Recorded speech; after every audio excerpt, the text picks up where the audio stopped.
অবশেষে আমরা দাঁড়িয়ে আছি সিলেট নলজুরি ভাইরাল ক্রিকেট মাঠের পিচের উপর। বালিশের মধ্যে আপনি রুমে শুয়ে থেকে এই ফিলটা পাবেন না। আসসালামু আলাইকুম এভরিওয়ান, কেমন আছেন সবাই? আজকে আমাদের গন্তব্য হচ্ছে সিলেটের viral Naljuri tape tennis cricket মাঠ। প্রথমেই আমরা টিলাগড় থেকে মাত্র 90 টাকা বাস ভাড়া দিয়ে আমরা বাসে উঠে পড়ি। সবকিছুর জন্য আলহামদুলিল্লাহ, কারণ আজকের ওয়েদারটাও ছিল খুবই সুন্দর। আশা করছি আজকের দিনটা খুবই ভালো কাটবে। দেখতে দেখতে আমরা নলজুরিতে নেমে পড়ি এবং নলজুরিতে নামার পরই এত সুন্দর একটা দৃশ্য দেখতে পাই এবং ওই যে নলজুরি ক্রিকেট মাঠের ঝর্ণাটা এখান থেকে দেখা যাচ্ছে।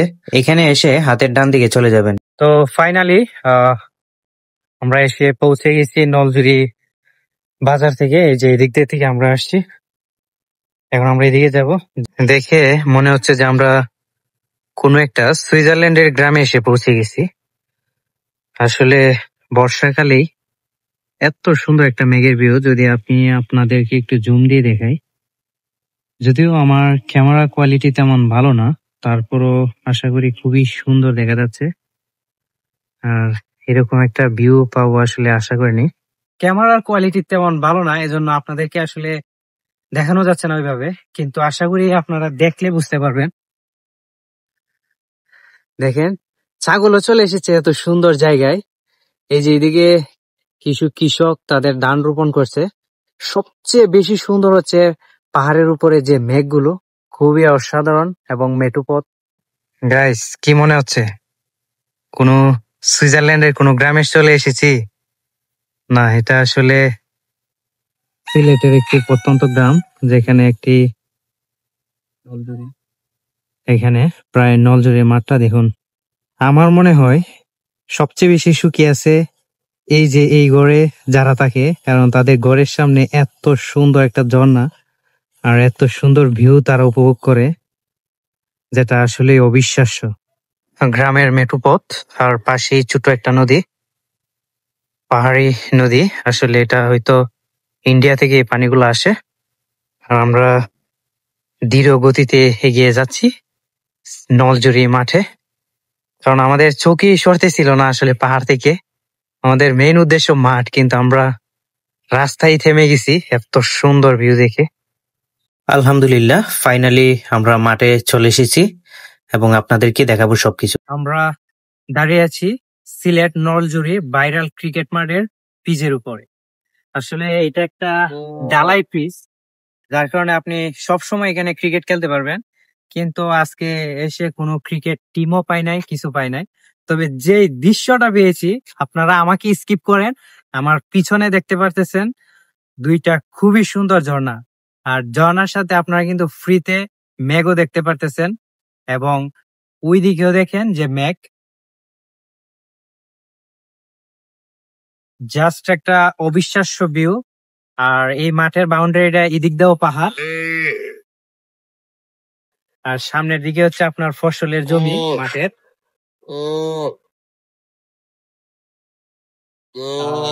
মাঠের এই প্রান্তে হচ্ছে আপনার ছোট একটা পাহাড়ি নদী বয়ে গেছে, যার কারণে এটা খুবই সুন্দর।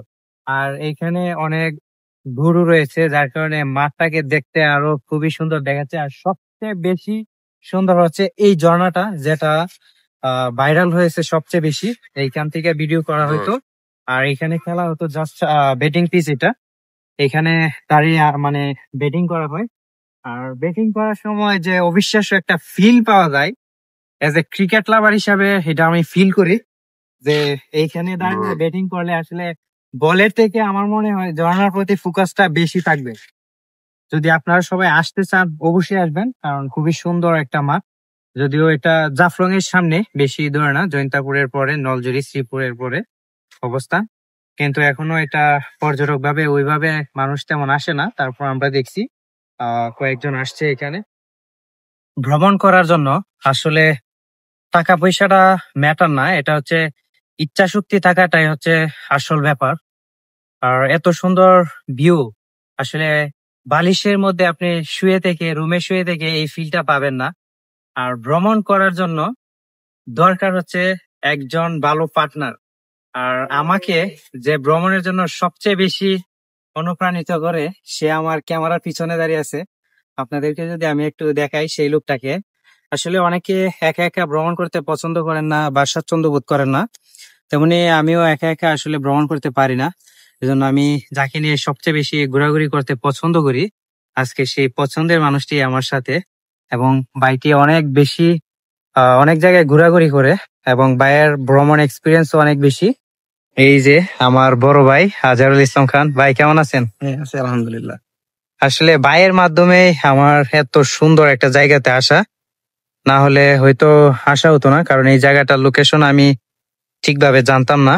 ভাইয়ের মাধ্যমে এখানে আসা, জাস্ট আমি অনলাইনে ভিডিওতে দেখছি এবং নিউজ হয়েছে, জায়গাটা অনেক ভাইরাল। বাট ভাইয়ের সাথে এসে খুবই ভালো লাগলো। আর আমরা কিছু জিনিসপত্র নিয়ে এসেছি। ভাই আমরা কি এনেছি সাথে?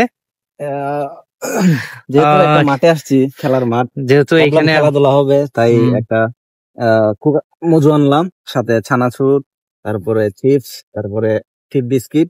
ভাবছি খেলা দেখবো আর এগুলা খাবো। তো আনফরচুনেটলি আজকে ওয়েদারটা খারাপ, যদিও মানে খেলা নেই আজকে মাঠে, তারপরেও মানে আমরা ভাগ্যবান যে মেঘ দেখতে পাচ্ছি, মানে ঝর্ণাগুলোর পাশেই মেঘগুলা ভেসে বেড়াচ্ছে। এটা হ্যাঁ, আরো অনেক খুবই সুন্দর। সুন্দর এই যে ঝর্ণাটা। আর আমি গাড়িতে খুবই ভয় পেয়ে গেছিলাম, কারণ এত পরিমাণে বৃষ্টি ছিল আজকে, যে আপনার আসার পথে আপনার বৃষ্টিতে পুরা পাহাড় ডেকে গিয়েছিল। আর আমার খুবই কষ্ট লাগছিল তখন, যে হয়তো আজকে পাহাড়গুলো দেখতে পারবো না মেঘসহ। হ্যাঁ হ্যাঁ হয়তো আজকে আমার ব্যাড লাক, আমি গাড়িতে মন খারাপ করে বসেছিলাম, কিন্তু এখানে আসার পরে বৃষ্টিটা শেষ হওয়ার পরে যে ফিলটা পাইলাম, আলহামদুলিল্লাহ খুবই ভালো লাগতেছে।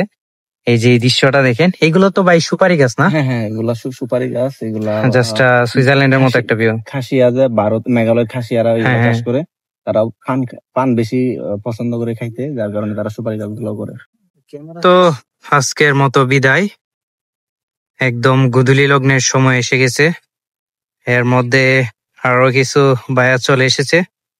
ওই তো একজন গোপ্রো দিয়ে ভিডিও করতেছে, আর এদিকে আরো কিছু ভাই আসছে প্রায় একদম সন্ধ্যার দিকে।